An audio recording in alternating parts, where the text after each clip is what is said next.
आइए हम आज की आराधना प्रारंभ करें। पवित्र आत्मा के अवतरण के पर्व के पश्चात आज चौथा प्रभाव है। श्री प्रार्थना के साथ हम परमेश्वर की आराधना करें। परमेश्वर का वचन कहता है परमेश्वर आत्मा है और यह आवश्यक है कि उसकी आराधना आत्मा सच्चाई से उसकी आराधना करें। प्रार्थना करें सर्वशक्तिमान ईश्वर पिता पुत्र पवित्र आत्मा के नाम से आमीन। परमेश्वर हम धन्यवाद देते हैं आज के दिन के लिए। प्रभु यह दिन तूने हमें देखने का अवसर दिया है। हमारी विनती है इस समय हमारे मन हृदय को शुद्ध और पवित्र कर, ताकि हम पवित्रता के साथ तेरी आराधना स्तुति करें, तेरे वचनों पर ध्यान करें और तेरे सहभागिता का भरपूर आनंद प्राप्त करें। प्रभु परमेश्वर हर बातों में हमारी सहायता अगुवाई कर और तेरी अगुवाई और सहायता से हम तेरी आराधना करें। तो शुरू से अंत तक हमारी सहायता कर और हमारी विनती है हमारे सभी प्रियों के साथ को सारे लोगों को पवित्र संचालन कर हमारे प्रभु यीशु ख्रिस्त के द्वारा आमीन। हम गीत गाएंगे। गीत नंबर 7, गीत संग्रह से गीत नंबर 7, हे प्रेम की ईश्वर शक्तिमान।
यही तुम्हारी आत्मिक सेवा है। हम हमारे प्रभु यीशु ख्रिस्त का अनुग्रह, यीशु पिता का प्रेम और पवित्र आत्मा की सहभागिता आप सबके साथ रहे और आपके साथ भी। हम शुद्धता की प्रार्थना एक साथ करें। हे सर्वशक्तिमान परमेश्वर, हम सबके हृदय खुले हैं, तू सबकी अभिलाषाओं को जानता है और तुझसे कोई भी भेद छिपा नहीं है। हमारे हृदय के विचारों को शुद्ध कर, ताकि हम तुझसे पूर्ण रूप से प्रेम करें और योग्य रीति से तेरे पवित्र नाम की स्तुति करें।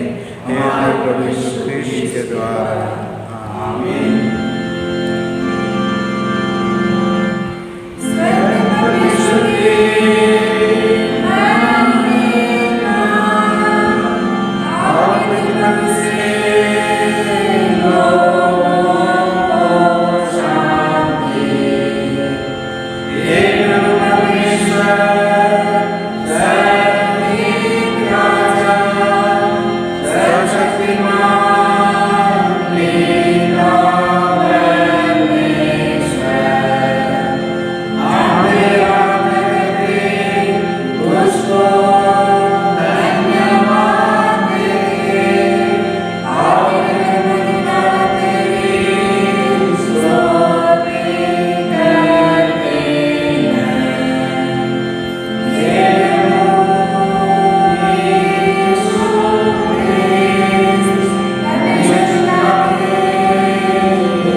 आज पवित्र आत्मा के अवतरण वर्ग के पश्चात चौथा पर्व है, उसके लिए ठहरे हुए प्रार्थना समर्पण करें।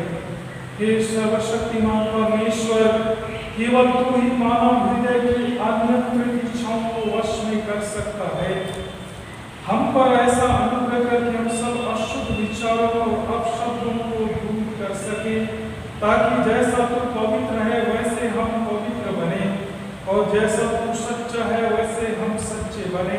हमारे प्रभु यीशु ख्रिस्त के द्वारा जो तेरे पवित्र आत्मा के साथ एक परमेश्वर अब और सदा जीता और राज करता है। आमीन। आज लियांस के आइरेनियस बिशप एवं धर्म विज्ञानी का दिन भी है। हम उसके लिए धन्यवाद की प्रार्थना करें। हे सर्वशक्तिमान परमेश्वर, तूने अपने दास आइरेनियस को अपनी कलीसिया में शिक्षा देने के लिए नियुक्त किया। हम विनती करते हैं कि तू अपने स्वर्गीय अनुग्रह से सदा अपनी कलीसिया को धनवान कर और उसमें विश्वस्त साक्ष्यों को उठा, जो अपनी चाल चलन और शिक्षा के द्वारा तेरे त्राण की सच्चाई को सब मनुष्यों के सामने प्रकट करे। हमारे प्रभु यीशु ख्रिस्त के द्वारा जो तेरे पवित्र आत्मा के साथ एक परमेश्वर अब और सदा जीता और राज करता है। आमीन। हम इस मरी के समय के लिए प्रार्थना करें। हे सर्वशक्तिमान और दयावान परमेश्वर, तू जो जीवन और मृत्यु का प्रभु है, इस भयानक रोग और काल के समय हम नम्रता से तेरी ओर अपनी आंखें उठाते हैं और हमें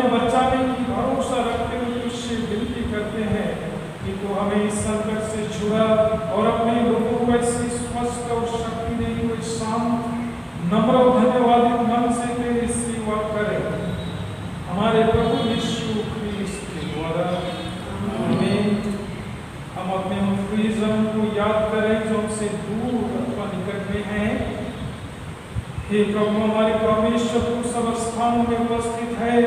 हम तेरा धन्यवाद इसलिए करते हैं कि न स्थान की दूरी न किसी प्रकार की विधा में तुझसे अलग कर सकता, और इसलिए भी कि जो एक दूसरे से अलग रहते हैं वे सब तेरे सम्मुख रहते हैं। अपनी पवित्र शरण में हमारे बिछड़े हुए भाई बंधुओं की रक्षा कर, और यह वर दे कि हम और वे दोनों तेरी संगति को ऐसे खोजें, तेरे निकट आकर हम एक दूसरे के निकट खींचे जाए, हमारे प्रभु यीशु क्रिस्ट के द्वारा। आमीन। कि प्रभु परमेश्वर को अपने लोगों को शांति से निश्चित रहने का स्थानों में निवास कराता है। हम तुझसे विनती करते हैं कि सब क्रिस्तीय परिवारों को आशीष दे, और विशेषकर हमारे इस लोअर पैरिश के अंतर्गत जितनी मंडलियां हैं और उनमें जितने परिवार हैं, उनसे दुष्ट आत्मा के सारे जाल को दूर कर, और अपने पवित्र दूतों को अपने दासों की रक्षा और शांति के लिए वहां वास करने दे, हमारे प्रभु यीशु क्रिस्ट के द्वारा। आमीन। हम सुसमाचार प्रसार के लिए प्रार्थना करें। हे परमेश्वर, हमारे स्वर्गीय पिता, जिसने अपने इकलौते पुत्र को जगत में भेजने से अपना प्रेम प्रकट किया कि हम सब मनुष्य उसके द्वारा प्राण पाए, अपनी कलिसिया पर अपना पवित्र आत्मा ले कि वह प्रत्येक प्राणी को सुसमाचार का प्रचार कर उसकी आज्ञा पूरी करे।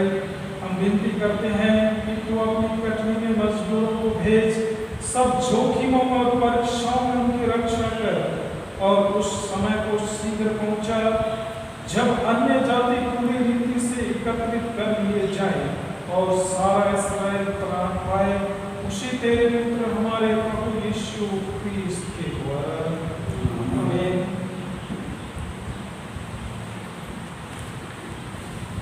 हम इस समय भजन संहिता के लिए खड़े हो जाएंगे।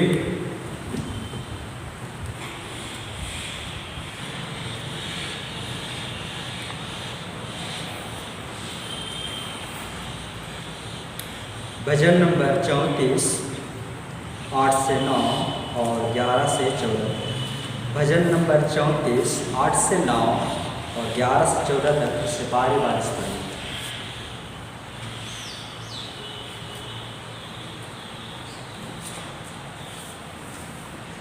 परख कर देखो कि यहोवा कैसा भला है, क्या ही धन्य वह पुरुष जो उसकी शरण लेता है।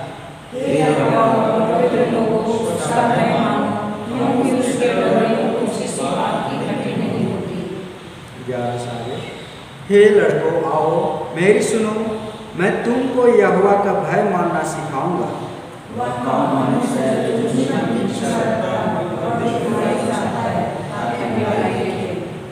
अपनी जीभ को बुराई से रोक रख और अपने मुंह की चौकसी कर कि उससे छल की बात ना निकले। बुराई को छोड़ और बुराई कर, और उसकी प्रतीक्षा कर। सर्वशक्तिमान पिता की, पुत्र की और पवित्र आत्मा की महिमा हो, जैसे आदि की इस मन में बैठ जाएंगे। पहला पाठ पुराने नियम से, उत्पत्ति की पुस्तक अध्याय 6, 5 से 8 तक। उत्पत्ति की पुस्तक अध्याय 6, 5 से 8 तक।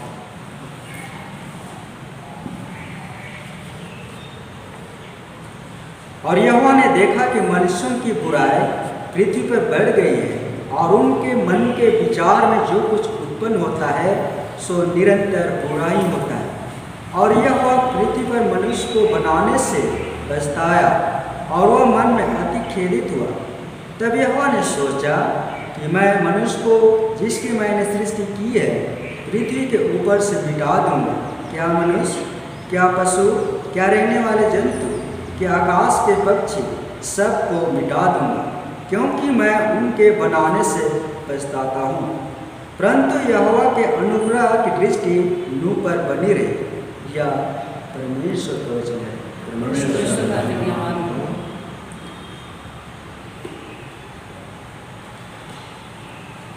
दूसरा पाठ पत्री वचन से, इफिसियों के नाम पौलुस प्रेरित के पत्री अध्याय 4, 17 से 25।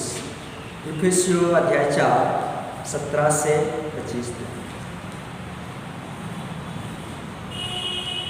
इसलिए मैं यह कहता हूँ और प्रभु में जताए देता हूँ कि जैसे अन्य जाति लोग अपने मन की अनर्थ रीति पर चलते हैं, तुम अब से फिर ऐसे ना चलो, क्योंकि उनकी बुद्धि अंधेरी हो गई है और उस अज्ञानता के कारण जो उनमें है और उनके मन की कठोरता के कारण वे परमेश्वर के जीवन से अलग किए हुए हैं और वे शुद्ध होकर लुचपन में लग गए कि सब प्रकार के गंदे काम लालसा से किया करें। पर तुमने मसीह की ऐसी शिक्षा पाई, वरन तुमने सचमुच उसी की सुनी और जैसा यीशु में सत्य है उसी में सिखाए भी गए कि तुम अगले चाल चलन के पुराने मनस्तों को जो भरमाने वाले अभिलाषाओं के अनुसार भ्रष्ट होता जाता है उतार डालो और अपने मन के आत्मिक स्वभाव में नए बनते जाओ और नए मनुष्यों को पहन लो, जैसा परमेश्वर के अनुसार सत्य की धार्मिकता और पवित्रता में सिरजा गया है। इस कारण झूठ बोलना छोड़कर हर एक अपने पड़ोसी से सच बोले, क्योंकि हम आपस में एक दूसरे के अंग हैं। यह परमेश्वर का वचन है।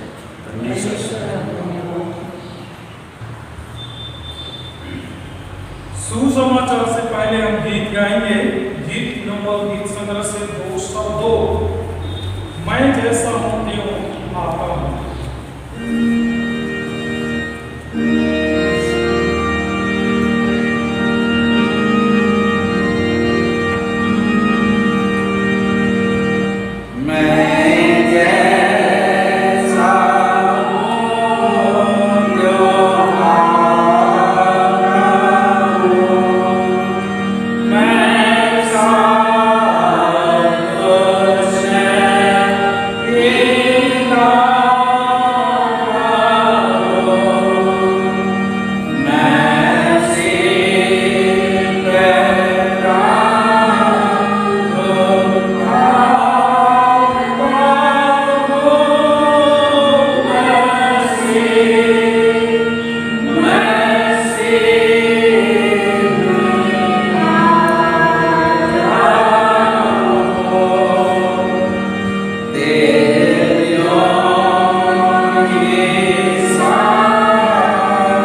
आपके साथ रहे। और आपके साथ भी। पवित्र सुसमाचार, पवित्र मत्ती सुसमाचार उसके 5वें अध्याय में लिखा है और उसके 27वें पद से सुसमाचार आरंभ होता है।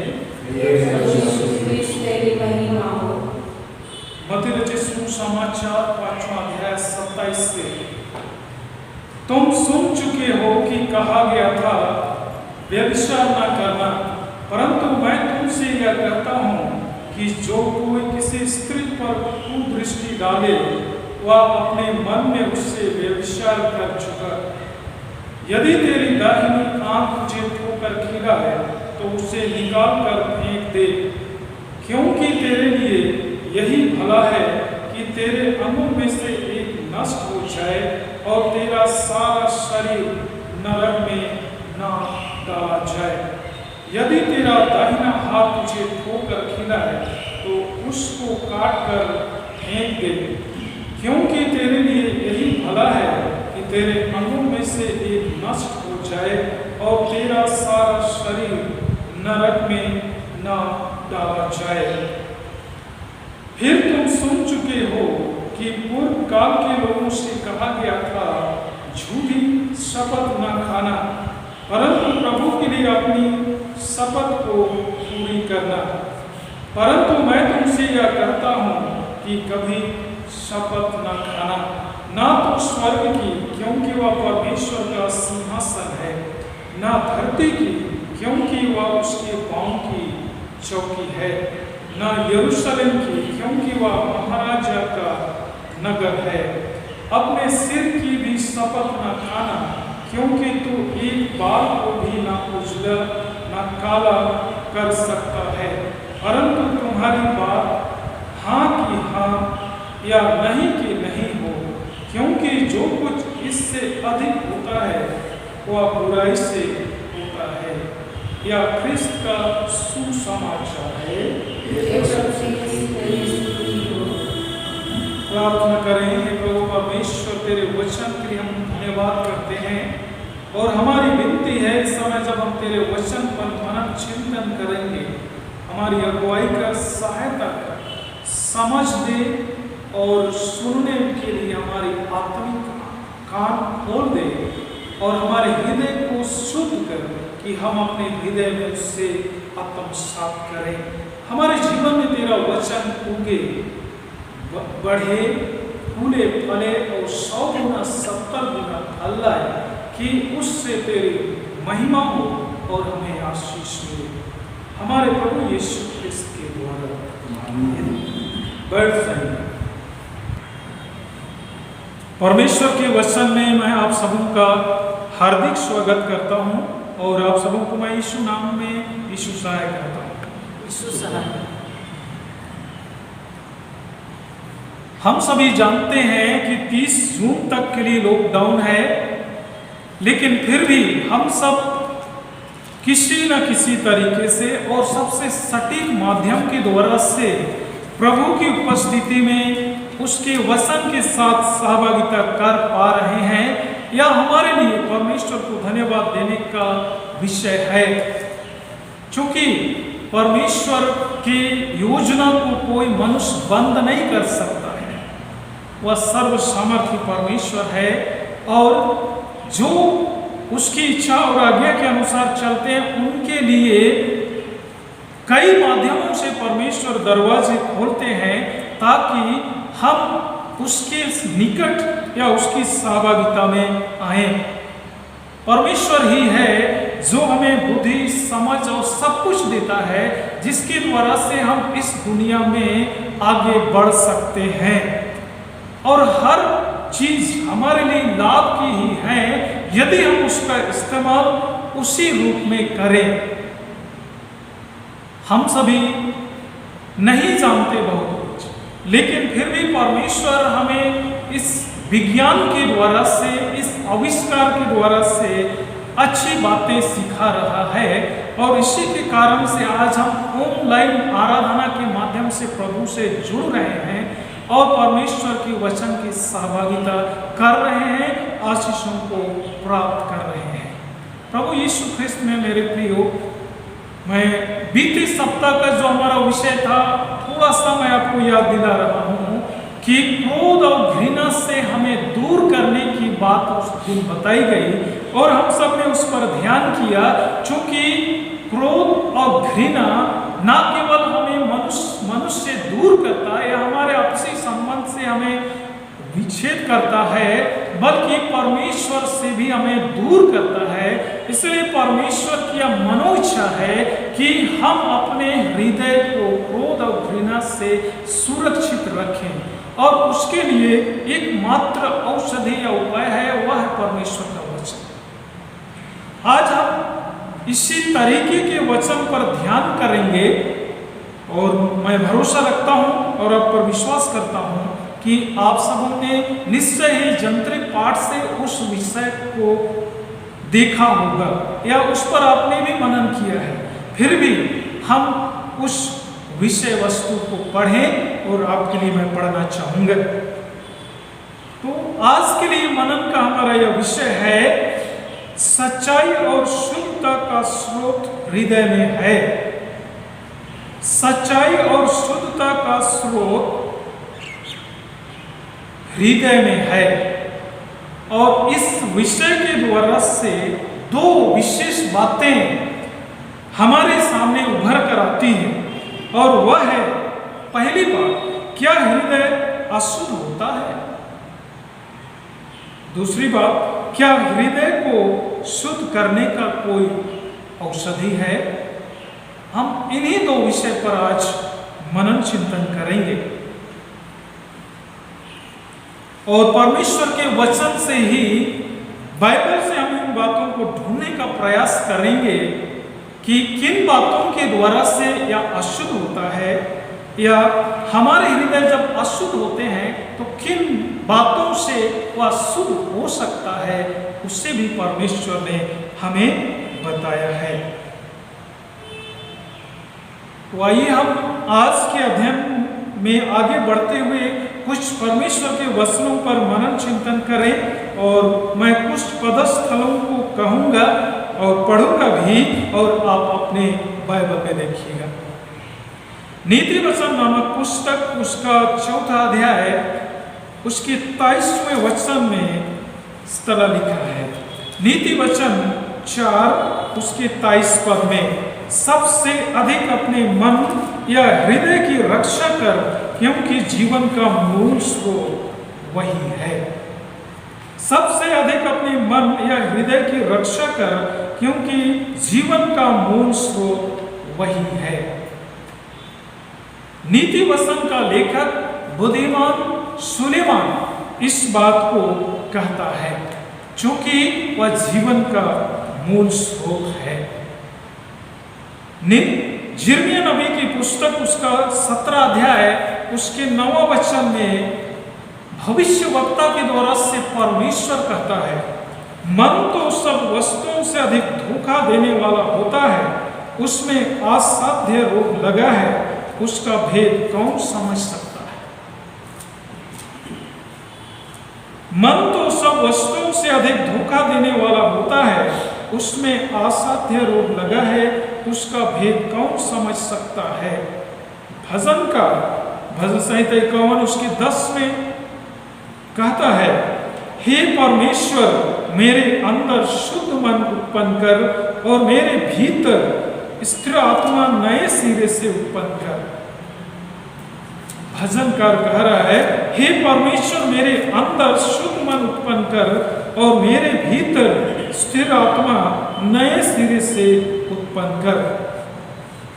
लूका रचित सुसमाचार 11वां अध्याय उसके 41 वचन में प्रभु यीशु मसीह उल्हाना देते हुए फरीसियों, शास्त्रियों और पुरनियों से कहते हैं, भीतर वाली वस्तुओं को दान कर दो तो देखो सब कुछ तुम्हारे लिए शुद्ध हो जाएगा। भीतर वाली वस्तुओं को दान कर दो तो देखो सब कुछ तुम्हारे लिए शुद्ध हो जाएगा। प्रभु यीशु ख्रिस्त में मेरे प्रियो, इन पदों में बहुत ही सुंदर और प्रेरणादायक बातें हमारे लिए परमेश्वर ने लिखा और बुद्धिमान राजा सुलेमान के द्वारा से इस बात को परमेश्वर ने बताया कि सबसे अधिक हमें अपने हृदय की रक्षा करनी है, मन की रक्षा करनी है, क्योंकि वह जीवन का मूल स्रोत है। यदि हम उस पर ध्यान करेंगे या उसकी रक्षा करने में हम चौकसी बरतेंगे, उतना ही हम सही रास्ते पे जाएंगे। और इसीलिए भजनकार, चूंकि वह परमेश्वर के वचनानुसार नहीं चलने की वजह से और अपने मन हृदय की चौकसी नहीं करने के कारण से पाप में गिर गया और एक पाप को छिपाने के लिए फिर दूसरा पाप किया। और जब बाद में परमेश्वर ने एक नबी को भेजा और उसके द्वारा उसको बताया, चेतावनी दिया, उसके बाद परमेश्वर के पास आकर निवेदन करते हुए कहता है, हे परमेश्वर, मेरे अंदर शुद्ध मन उत्पन्न कर और मेरे भीतर स्थिर आत्मा नए सिरे से उत्पन्न कर। जी हाँ, हमें भी आज यही होनी चाहिए, क्योंकि शुद्ध करने वाला परमेश्वर ही है। पहला यूहन्ना उसका पहला अध्याय उसके 7 वचन में लिखता है, यीशु मसीह का रक्त हमें सभी पापों से शुद्ध करता है। दूसरी बात जो सवाल था उसमें मैंने कहा था, क्या हृदय को शुद्ध करने का औषधि है? जी हाँ, परमेश्वर का वचन ही है जो हमें शुद्ध करने का गुण रखता है। वह हमारे लिए अचूक औषधि है जो हमारे हृदय की मलिनता को भी शुद्ध कर सकता है। और इसीलिए प्रभु यीशु मसीह अपने शिक्षा के दरमियान में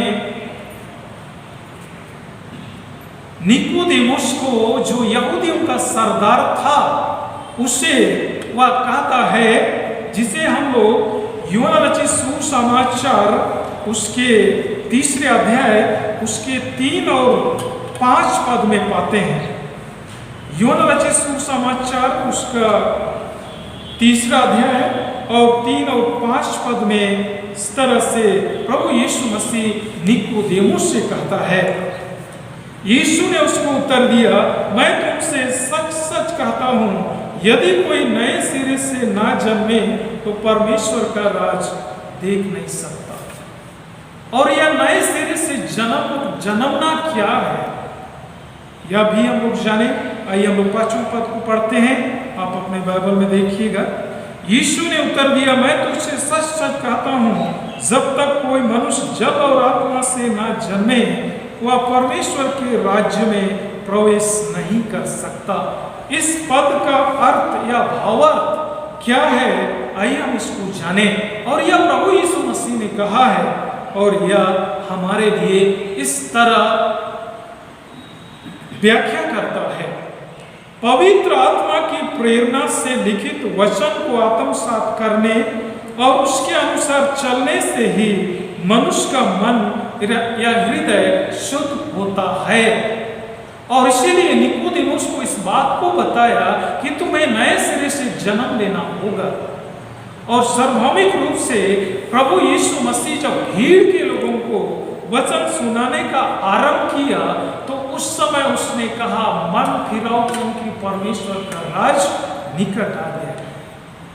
इसका मतलब है कि अपने मन को तैयार करो, क्योंकि परमेश्वर का राज तुम्हारे बीच में आ चुका है। हमारे मन जब तक तैयार नहीं होंगे सांसारिकता में ही उलझा रहेगा। इसीलिए प्रभु यीशु मसीह प्रचार करने से पहले आह्वान करता है कि तुम अपने मन को परमेश्वर की राज की ओर फेरो। प्रभु यीशु ख्रिस्त में मेरे प्रियो, चहुमुखी विकास का मतलब क्या है? परमेश्वर के वचन के अनुसार से चहुमुखी विकास, चारों ओर से विकास या क्या चीज है? शारीरिक, मानसिक, आध्यात्मिक और भावनात्मक, इन चारों का समानुपातिक विकास ही हमारे जीवन को संपूर्णता और परिपक्वता प्रदान करता है। शारीरिक, मानसिक, आत्मिक और भावनात्मक, ये चारों तरफ से हम लोग परिपूर्ण होंगे, तभी या समानुपातिक रूप से हम विकास करेंगे।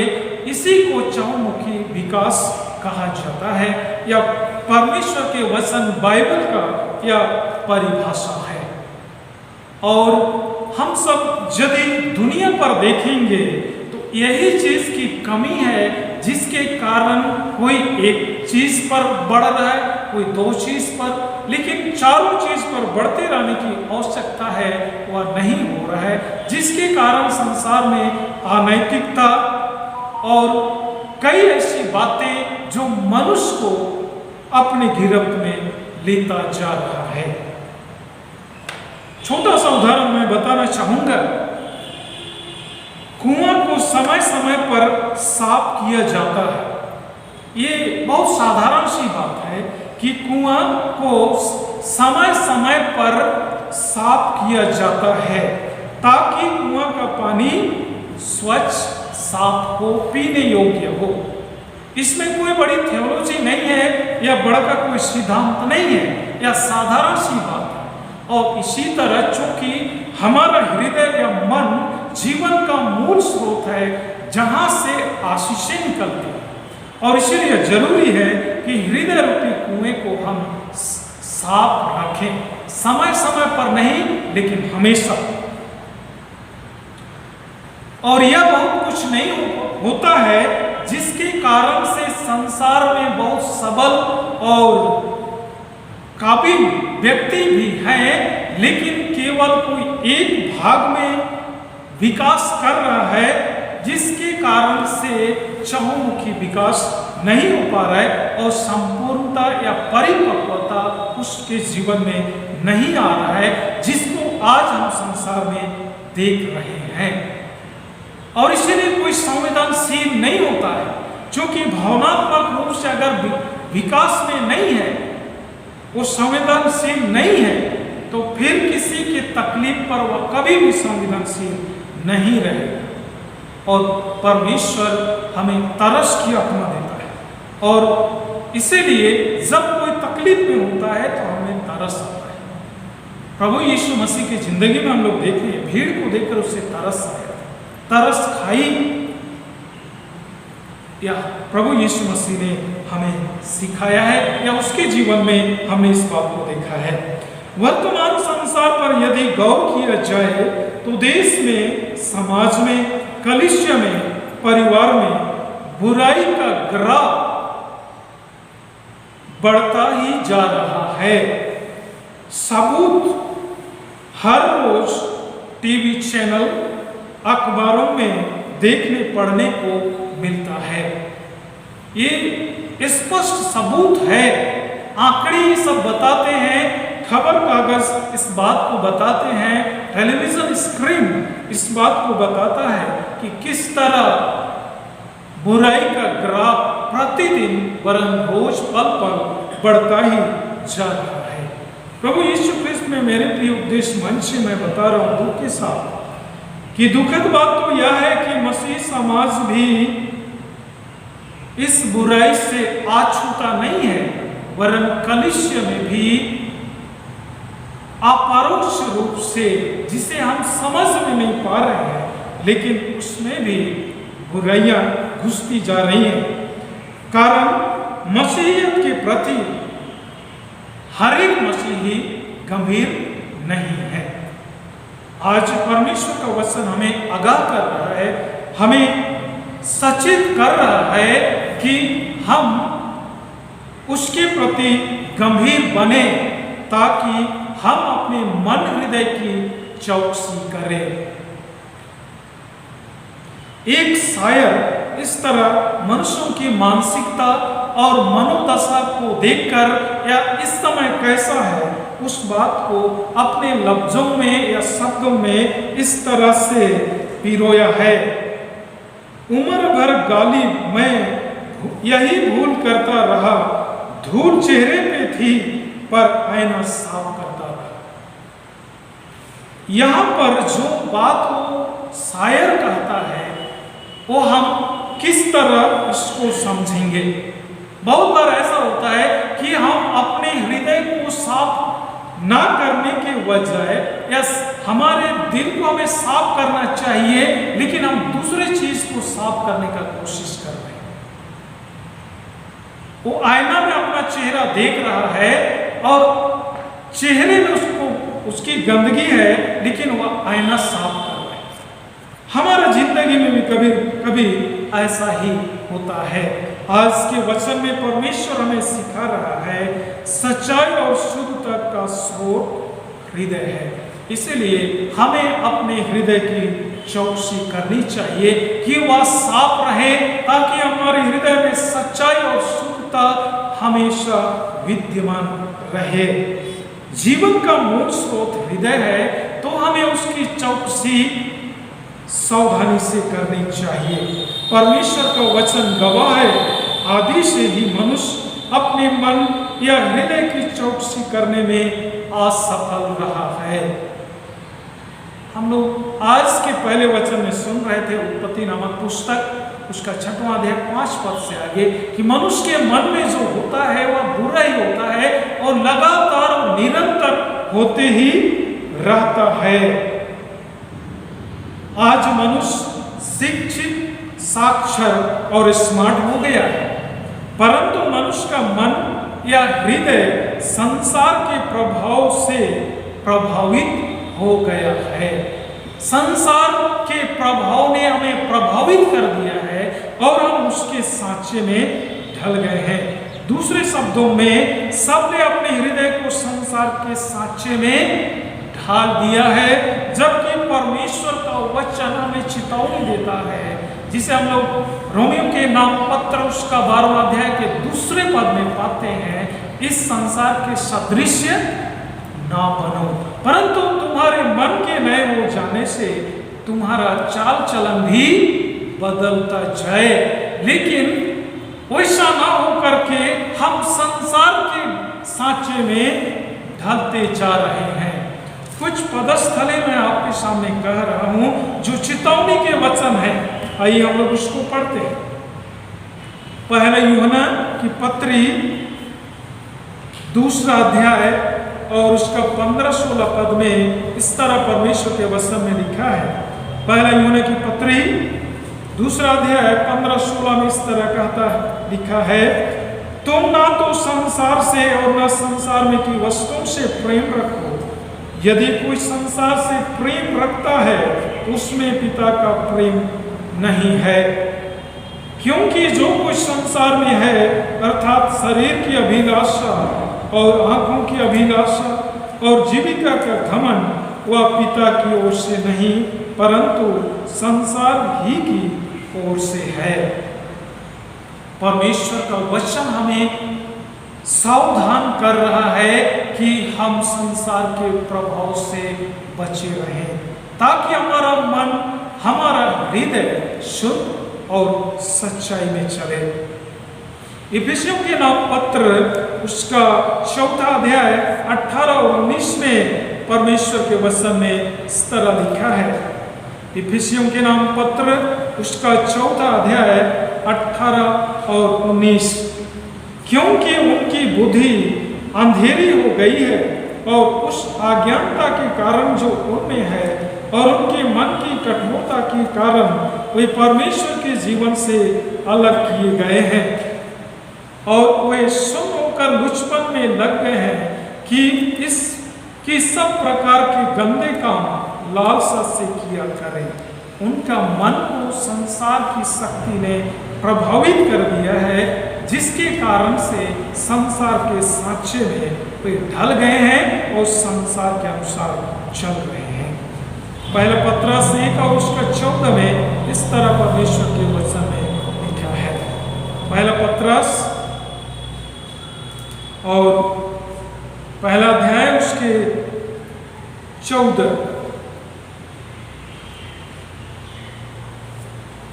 आज्ञाकारी बालकों के समान अपनी अज्ञानता के समय की पुरानी अभिलाषाओं के सदृश न बनो। अब हम मसीह में आ गए हैं परमेश्वर ने हमें पवित्र आत्मा दिया है और अब हम चेहरे को अपने आईने में देख सकते हैं, समझ हमारे अंदर है, तो हम बालकों के समान नहीं किंतु सयाने लोगों के समान हमारा स्वभाव, हमारा विचार होना चाहिए। हमारा शत्रु बुद्धिमान, सुंदर और चालाक है।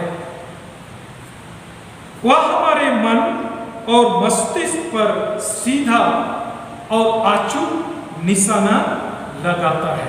अगर यदि हम सावधान नहीं रहेंगे तो हमारे मन को सबसे पहले वह डैमेज करेगा, उससे अशुद्ध करेगा और सच्चाई से दूर करेगा और हमें संसार में मिला देगा।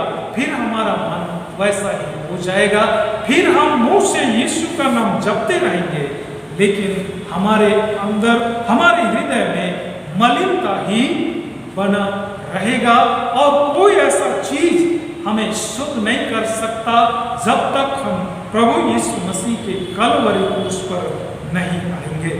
पहला पत्रस 5 और 8 में इस बात को लिखा है, देखो तुम्हारा विरोधी शत्रु इस खोज में रहता है कि किसको पाए कि फाड़ खाए।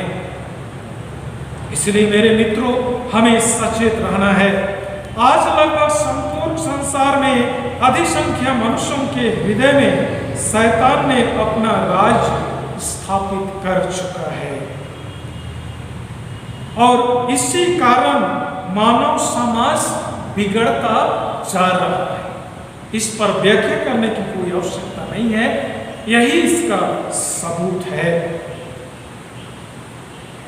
फिलिपी उसके 2 अध्याय और उसके 20 और 21 पद में पवित्र पौलुस प्रेरित ऐसा लिखा है। फिलिपियों के नाम पत्र उसका 2 अध्याय और उसका 20 और 21 में ऐसा लिखा है, मुझे प्रभु यीशु में आशा है कि मैं तीमुथियुस को तुम्हारे पास तुरंत भेजूंगा ताकि तुम्हारी दशा सुनकर मुझे शांति मिले। फिलिपी वासियों को लिख रहा है कि मैं तीमुथियुस जवान लड़का को मैं तुम्हारे पास भेजना चाहता हूं ताकि मैं तुम्हारा हाल समाचार सुनकर मन में शांति प्राप्त करूं। और तीमुथियुस को ही क्यों? 20 और 21 पद में लिखता है, क्योंकि मेरे पास ऐसे स्वभाव का कोई नहीं जो शुद्ध मन से तुम्हारी चिंता करे। यहाँ पर पौलुस प्रेरित बहुत बोझ के साथ, तरस के साथ कह रहा है कि क्योंकि मेरे पास ऐसे स्वभाव का कोई नहीं जो शुद्ध मन से तुम्हारी चिंता करे। तीमुथियुस ही वह समर्पित व्यक्ति है तुम्हारे लिए, क्योंकि सब अपने स्वर्ग की खोज में रहते हैं, ना कि यीशु मसीह की। आज संसार की यही दशा है। प्रभु यीशु ख्रिस्त में मेरे प्रियो, मैं आपको चोट पहुंचाने के लिए नहीं कह रहा हूं, लेकिन हमें परमेश्वर के वचन रूपी आईने में अपने को भी देखने की जरूरत है।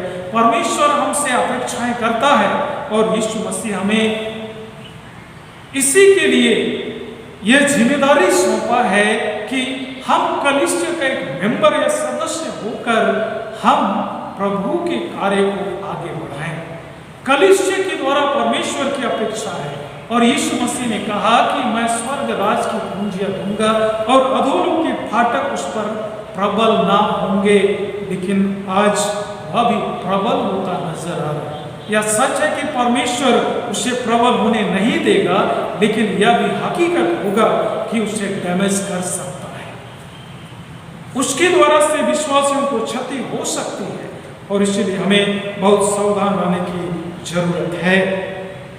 संसार में झूठ भरे, अनैतिकता, गंदे काम, घृणा, ईर्ष्या, अहंकार, कृतघ्नता बढ़ता ही जा रहा है। इसका एकमात्र कारण है मनुष्य अपने मन की चौकसी या रक्षा करने में चूक गया है या चूक जाता है और उसी के कारण से तुरंत शैतान उस पर कब्जा कर लेता है, आक्रमण कर लेता है, हावी हो जाता है और फिर हमें लक्ष्य से बाहर कर देता है। और दुखद बात तो यह है कि मनुष्य अपनी गलती स्वीकार करने को कतई तैयार नहीं होता है। जब उसे उलाहना दी जाती है, उसे बताया जाता है, तो वह फायर हो जाता है, गुस्सा उसके मन में चढ़ जाता है। मन शुद्ध करने की अपेक्षा और अधिक कलुषित और मलिनता से भर जाता है। प्रभु यीशु ख्रिस्त में मेरे प्रिय, परमेश्वर का वचन हमें सही रास्ते पर चलने के लिए प्रकाश देता है, और इसीलिए परमेश्वर का वचन हमारे लिए दिया गया है। फरीसियों के मन या हृदय में मलिनता था, इस कारण यीशु उनका आलोचना करते थे। वे बाह्य बातों पर अधिक जोर देते थे। यीशु ने उन्हें जोर देकर उलाहना देते हैं कि भीतर वाली वस्तुओं को दान कर दो, तो देखो सब कुछ तुम्हारे लिए शुद्ध हो जाएगा। भीतर वाली वस्तु क्या है? यह हमारा मन हृदय। मन हृदय को यदि हम प्रभु को अर्पण कर देंगे, क्रूस में बलिदान हुए प्रभु यीशु मसीह के पास या कलवरी के क्रूस पर लटके प्रभु यीशु मसीह के पास अपने उस हृदय को जो कलुषित है उसे हम अर्पित कर देंगे। जिस तरह उस पश्चातापी डाकू के हृदय को प्रभु यीशु मसीह उसके पाप को शुद्ध किया, मेरे और आपके हृदय को भी अभी भी शुद्ध करने का क्षमता और शक्ति और सामर्थ उसके रक्त में है। और इसलिए मैं आपसे यह निवेदन कर रहा हूं कि मेरे प्रियो, आइए हम क्रूस पर हमारे कारण टंगे हुए प्रभु यीशु मसीह के पास अपने दिल को लेकर लाएं, अपने हृदय को लाएं, ताकि हमारे हृदय में की मलिनता को उसका पवित्र रक्त शुद्ध करे। लूका रचित सुसमाचार 11 अध्याय उसके 41 पद में, जो मैं पहले भी बताया था कि फरीसियों को प्रभु यीशु मसीह उलाहना देते हुए ऐसा कहते हैं, क्योंकि वो लोग बाहर की चीज को साफ करने और बाहर साफ करने पर ज्यादा जोर देते थे, लेकिन उनका मन मलिनता से भरा हुआ था। इसी के कारण प्रभु यीशु मसीह उनको कहते हैं, बाहर से ज्यादा भीतर जरूरी है, और भीतर को तुम शुद्ध करोगे, बाहर स्वयं में ही शुद्ध हो जाएगा।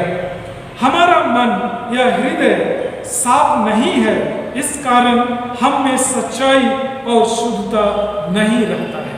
मनुष्य का हृदय ही यदि साफ नहीं है, तो उसमें शुद्धता और सच्चाई कैसे रह सकता है? वह चाहे जितना भी वह दलील करे, जितना भी कहे कि मेरे अंदर शुद्धता है, सच्चाई है, लेकिन वह सच नहीं है, क्योंकि परमेश्वर उसे देखता है।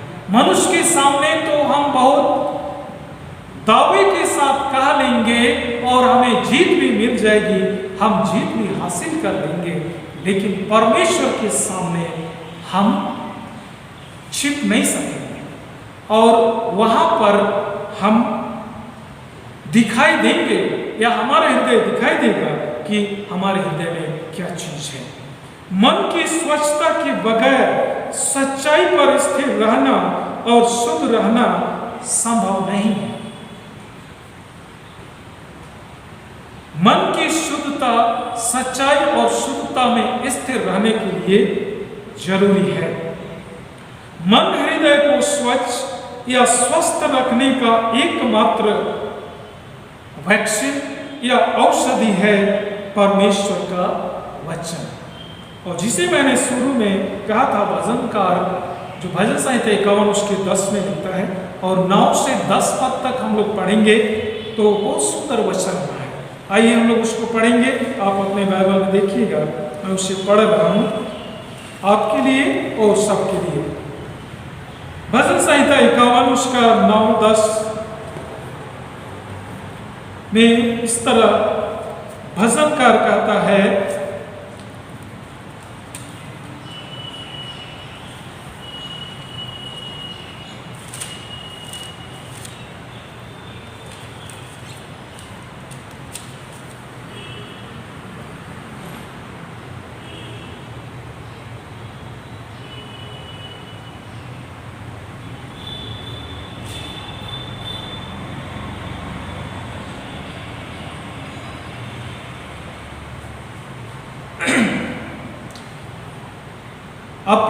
तू मेरे पापों की ओर से फेर ले और मेरे सारे अधर्म के कामों को मिटा डाल। हे परमेश्वर, मेरे अंदर शुद्ध मन उत्पन्न कर और मेरे भीतर स्थिर आत्मा नए सिरे से उत्पन्न कर। यह भजनकार इस तरह से कह रहा है कि मेरे अंदर शुद्ध मन उत्पन्न कर। क्यों? क्योंकि परमेश्वर का सामर्थ ही या परमेश्वर का आत्मा या वचन ही हमारे मन को शुद्ध कर सकता है, इसलिए वह इस तरह से निवेदन कर रहा है। प्रभु यीशु ख्रिस्त में मेरे प्रियो, यदि हमारा भी निवेदन इस तरह होगा तो हम भी परमेश्वर के वचन के द्वारा से शुद्ध हो सकते हैं। भजन संहिता 119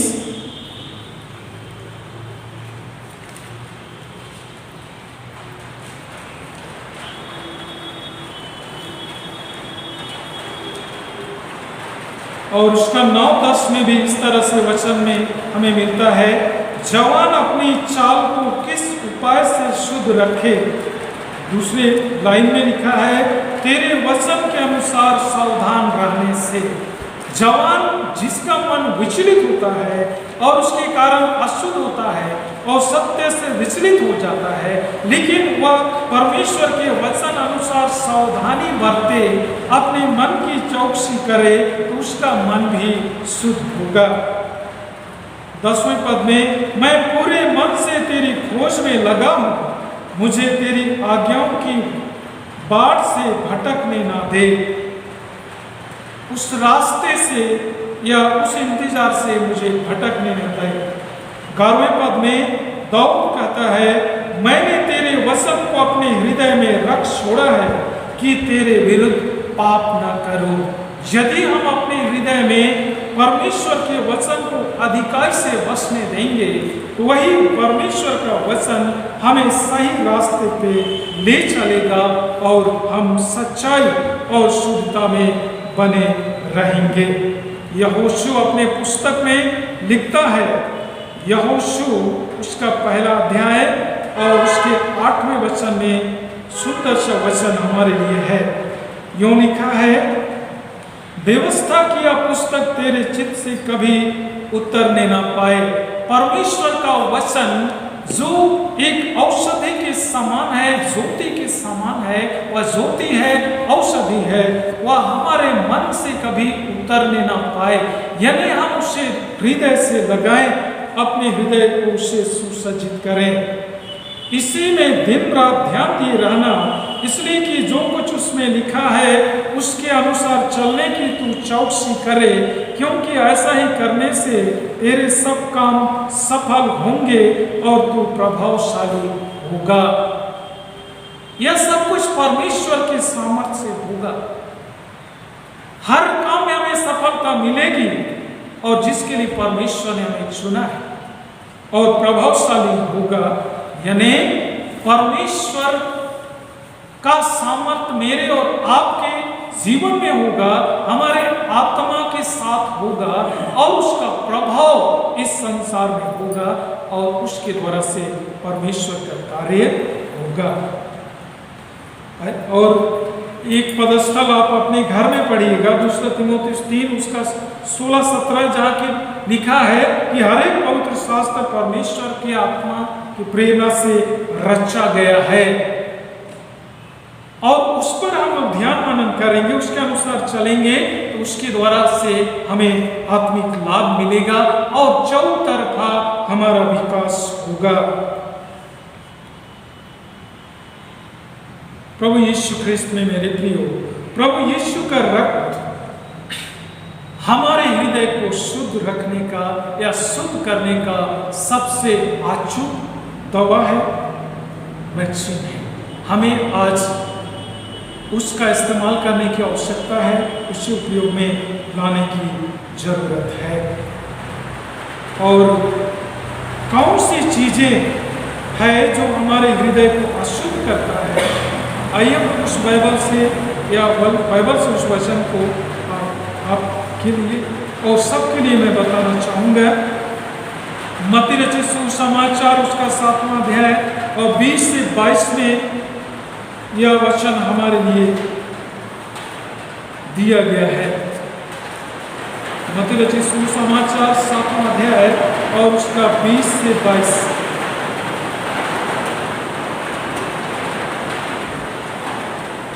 इस प्रकार उनके फलों से तुम उन्हें पहचान लोगे।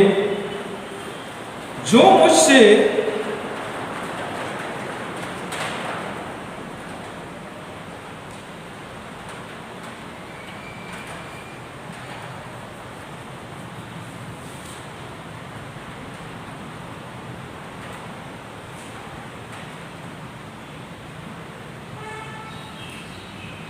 मरकुस रचित सुसमाचार उसका 7वां अध्याय 20 से 22। मरकुस 7 उसका 20 से 22 में ऐसा लिखा है, फिर उसने कहा, जो मनुष्य में से निकलता है वही मनुष्य को अशुद्ध करता है, क्योंकि भीतर से अर्थात मनुष्य के मन से बुरे बुरे विचार, व्यभिचार, चोरी, हत्या, परस्त्री गमन, लोभ, दुष्टता, छल, लुचपन, कुदृष्टि, निंदा, अभिमान और मूर्खता निकलती है। ये सब बुरी बातें भीतर ही से निकलती हैं और मनुष्य को अशुद्ध करती हैं। लेकिन यदि हम सब परमेश्वर के वचन अनुसार चलेंगे तो हम इससे सुरक्षित रहेंगे और यीशु मसीह का रक्त हमें शुद्ध करेगा। और इसीलिए प्रभु यीशु ख्रिस्त में मेरे प्रियो, आज के अध्ययन से हमने 2 बातें सीखा कि क्या मनुष्य अशुद्ध होता है? यह संभावना है। यदि मनुष्य अपने भीतर की वस्तु जो हृदय को परमेश्वर को अर्पित नहीं करेगा तो वह संभव है कि वह अशुद्ध हो सकता है। क्या हृदय को शुद्ध करने का औषधि है?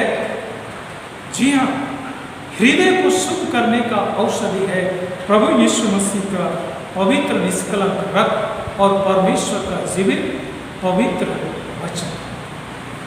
और इसीलिए हमें उस पर ध्यान करने की आवश्यकता है। आज की शिक्षा से हमने 3 मूल बातों को सीखा है। पहली 2 बातें और यह निचोड़ के रूप में मैं बता रहा हूँ कि आज हमने जो सीखा है 3 बातें और उसे हमें याद रखने की जरूरत है। पहली बात, हमेशा मन हृदय की चौकसी करनी चाहिए, क्योंकि यह अशुद्ध हो सकता है। और इसलिए हमेशा अपने मन या हृदय की चौकसी करनी चाहिए। दाऊद के समान कि मैंने तेरे वचन को अपने हृदय में रख छोड़ा है ताकि मैं तेरे विरुद्ध में पाप न करूं। दूसरी बात, सच्चाई और शुद्धता में स्थिर रहने के लिए एकमात्र विकल्प है वचन के द्वारा प्रभु की संगति में बने रहना। और प्रभु की संगति में हम बने रहेंगे तो परमेश्वर हमें शुद्ध और पवित्र और सच्चाई में स्थिर रखेगा।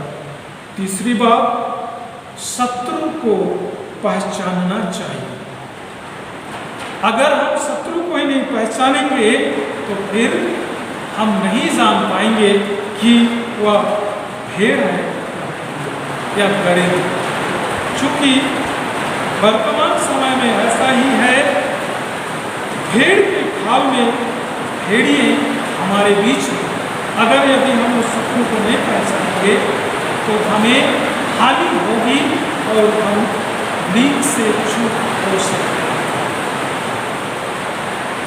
परमेश्वर हम सबों को आशीष प्रदान करे। जो वचन हमने सीखा उसे अपने जीवन में आत्मसात करें और प्रभु की संगति में रहने को अधिक भूखे और प्यासे हैं, ताकि परमेश्वर अपने वचन से हमें तृप्त करे और हम प्रभु की संगति में रहें। प्रभु हम हर एक को आशीष प्रदान करें। आइए प्रार्थना करें। प्रभु परमेश्वर, हम तुझे धन्यवाद करते हैं कि आज के दिन में तूने हमें इस बात को सिखाया है कि तेरा वचन ही हमारे हृदय को सच्चाई और शुद्धता में बनाए रख सकता है। तेरी संगति में रहने के द्वारा से ही हम शुद्ध और सच्चे हो सकते। प्रभु परमेश्वर, हमारी विनती है, तूने दोनों बातें हमें बताया कि किस तरह हमारा हृदय अशुद्ध होता है और किस तरह वह शुद्ध होता है। दोनों बातें तूने हमें बताया। हमारी विनती है, सही चुनाव करने में हमारी सहायता। विनती है प्रभु, हर कोई जिनके काम तक तेरा वचन पहुंचा है, वे सभी सही चुनाव करें और सही चुनाव करने के द्वारा सही वस्तु को पकड़ें। एक एक जन की अगुवाई कर सहायता करें, यह मेरी प्रार्थना है। ताकि ये परमेश्वर, तू जो चाहता है कि कोई भी नाश ना हो वरन सारे को अनंत जीवन प्राप्त करें, वह तेरी इच्छा पूरी हो और हमें भी वह अनंत जीवन का खुशी और कभी न खत्म होने वाला जीवन प्राप्त हो और हम भी अनंत स्वर्गदूतों के साथ तेरी महिमा का शुभ अवसर प्राप्त करें और युगानुयुग तेरे राज्य में हम भी रहें। ये प्रभु परमेश्वर, ऐसा आशीष हम हर एक को प्रदान करें। धन्यवाद करते हैं प्रभु परमेश्वर, हम विश्वास रखते हैं तो हमारे लिए आशीष मिल रहे हैं। एक एक श्रोता को आशीष दिया है, किसी भी माध्यम से सुन रहे हैं, सबको तूने आशीष दिया है, उन्हें कायल किया है। धन्यवाद करते हैं हमारे प्रभु यीशु ख्रिस्त के लिए। आमीन। अब हम खड़े होकर अपने विश्वास की घोषणा करें। प्रेरितों का विश्वास वचन हम एक साथ अंगीकार करें। मैं सर्वशक्तिमान पिता, स्वर्ग और पृथ्वी के सृष्टिकर्ता परमेश्वर पर विश्वास करता हूँ। मैं उसके पुत्र हमारे प्रभु यीशु ख्रिस्त पर विश्वास करता हूँ। वह पवित्र से जन्म गया और हमारी वजह से जन्मा। उसने अपना विश्वास में होगा और क्रूस पर चढ़ाया गया, तीसरे दिन जी उठा और स्वर्ग पर चढ़ा गया और पिता की दाहिनी ओर विराजमान है और जीवितों और मृतकों को न्याय करने को फिर आएगा। मैं पवित्र आत्मा पर पवित्र सर्वशक्ति परमेश्वर संपूर्ण संगति, पापों की क्षमा, देह के पुनरुत्थान और अनंत जीवन पर विश्वास करता हूँ। आमीन। अब हम समस्त मानव जाति के लिए प्रार्थना करें और अपनी प्रार्थनाओं को प्रभु यीशु ख्रिस्त के निरंतर निवेदन के साथ साथ अर्पित करें।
भागवत से एक या दो हमारे विचारों में एक शब्द का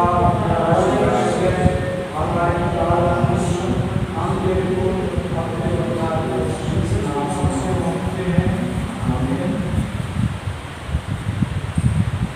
प्रियो, हमारे प्रभु कृष्ण ने कहा है, प्रभु हमारा परमेश्वर एकमात्र प्रभु है।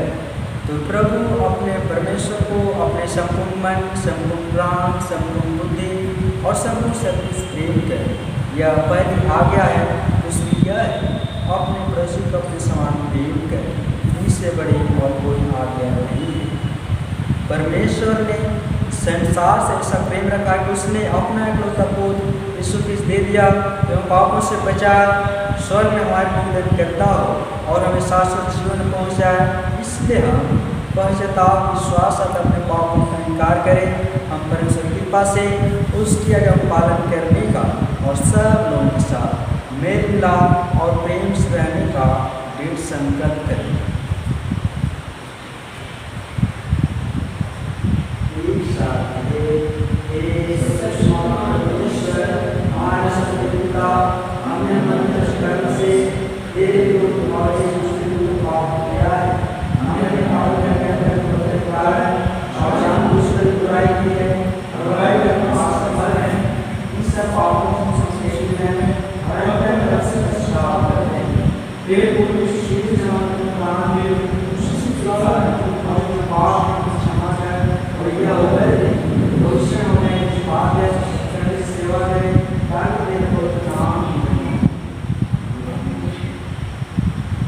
सर्वशक्तिमान परमेश्वर उन सबको क्षमा करता है जो एक दूसरे को क्षमा करते हुए सच्चा पश्चाताप करते हैं। वह आप सब पर दया करे, आपके सब पापों को क्षमा करे, उनसे आपको छुटकारा दे, सब भले कामों में आपको स्थिर और समर्थ करे और शाश्वत जीवन में बनाए रखे। आमीन। परमेश्वर का धन्यवाद हो। हम शांति अभिवादन के लिए खड़े हो जाएंगे। हम सब मिलकर क्रिस्त की देह हैं। हम सब में एक आत्मा द्वारा एक देह में बपतिस्मा लिया है। हम ऐसे कार्यों में संलग्न रहें जिनसे शांति मिलती और एक दूसरे का निर्माण होता है। प्रभु की शांति सदा आप सबके साथ रहे।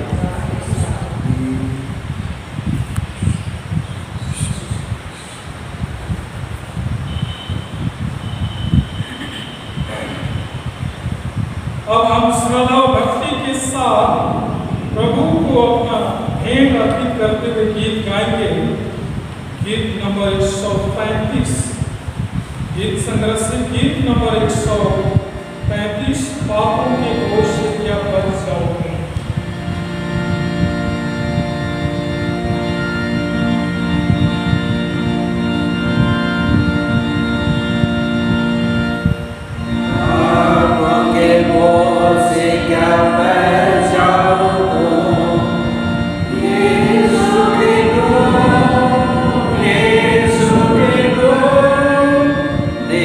Give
स्थापित करें। ये सर्वशक्तिमान परमेश्वर तुझे धन्यवाद करते हैं, सभी आशीषें तूने हमें दिया है और उसी में से इस समय हम तुझे भेंट अर्पित करते हैं।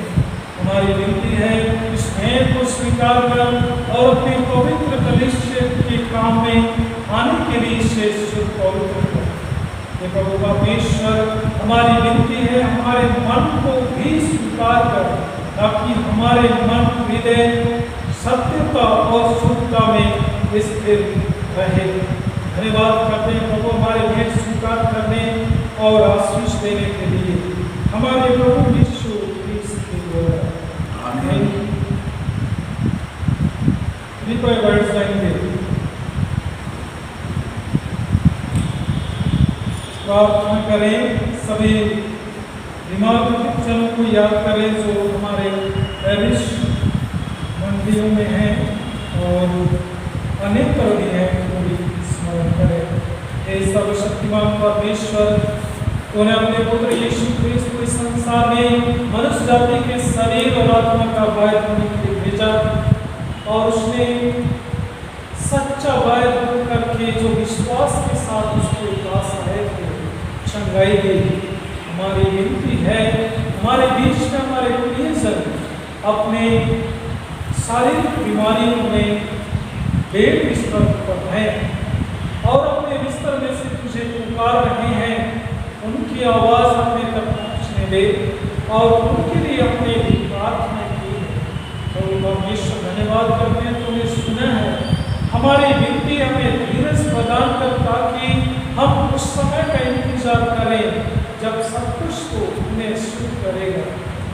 तो प्रभु उनके अपराध को क्षमा करके उन्हें आपने चंगाई दे और शारीरिक बीमारी से छुटकारा पाने के लिए जितनी भी औषधियाँ हम इस्तेमाल कर रहे हैं उन सब पर तेरी आशीष को और तेरी सामर्थ से वे चंगाई को प्राप्त करें और अपने होठों से तेरा धन्यवाद करें।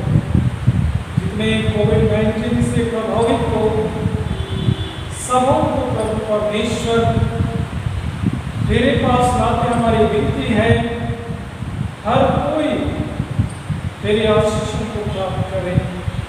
डॉक्टरों नर्सों को अधिकारी से ज्ञान की प्रवीणता दे और उसे प्रवीणता के साथ काम करें, इलाज करें ताकि उनकी अनुभव भी बढ़े, उनका काम भी निखरता जाए और बीमारी भी दूर हो और लोग चंगाई को प्राप्त करें। परमेश्वर, हम जबकि निकलने वाले हैं हमारे साथ आज दिन भर वरन जिंदगी के बाकी समय हम तेरी सुरक्षा में सुपुर्द होते हैं। हमारे शरीर को तू ही मजबूत कर, शारीरिक मानसिक आत्मिक और भावनात्मक रूप से भी हमें मजबूत कर, ताकि परमेश्वर हम हर तरह से इससे मजबूत रहें और इस जीवन के उतार चढ़ाव में भी, तकलीफ में भी, संकट और क्लेश में भी हम स्थिरता के साथ खड़े रहें। तो जब तक आज संध्या का आना जाए तब तक तो हमें संभाल और हम शाम के समय एक बार फिर से धन्यवाद का भेद के साथ हम तेरे सामने आए और मुझे धन्यवाद दें। तो परमेश्वर, सभी के लिए प्रार्थना है जो भिन्न भिन्न जगहों में मोबाइल के द्वारा से, टेलीविजन स्क्रीन में और अन्य माध्यमों से तेरे वचन को सुन रहे हैं और इस आराधना में शामिल हैं। हर एक परिवार, हर एक व्यक्ति, हर एक लोगों को आशीष दे और तेरे सहभागिता में रहने के आनंद को वे प्राप्त करें। परमपिता परमेश्वर, धन्यवाद आदर महिमा तुझे देते हैं हमारे प्रभु यीशु क्रिस्त के द्वारा। हम आशीर्वचन ग्रहण करें। परमेश्वर की शांति जो सारी समझ से सर्वथा परे है, परमेश्वर और उसके पुत्र हमारे प्रभु यीशु क्रिस्त के ज्ञान और प्रेम में आप सबके हृदय और विचारों को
सबको यीशु सहाय धन्यवाद।